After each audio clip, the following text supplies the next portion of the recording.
Do kể lu sông linh thử chùa, ý vua đùa sông linh bao sùa, sao dùa xin dài linh nô, sao dùa cho nhẹ mù nhẹ, lời tia tia họ cũng lâu xía, giòn do thia lút lút có hẹn,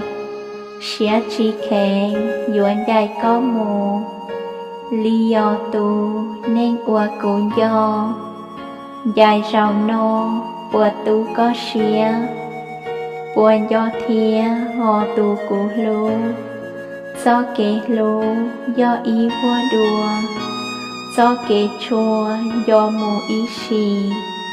kể lú trì đau ta lò chê,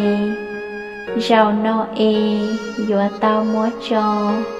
chê chi nô ua nu uang ghi, họ tuân thì rau kể xí lưu, tổ cho nú lú khó mua kỳ, mà ly dồn rộng ga mù, lần truân tu xứ ở tu lú, cha y nú ly ru ru là, lú xí hà mù lời chi tổ, lý do tu nên cụ chùa, yo ua cha ua nên nhó, tì kê mò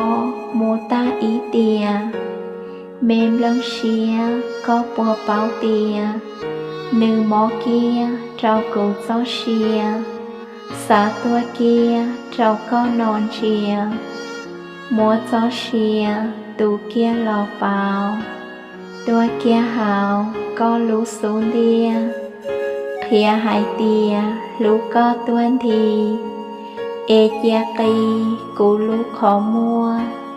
trao có bùa hào có thành ba, trao có ba so lũ của mua, tia cụ tua sẽ bùa chỉ nhau,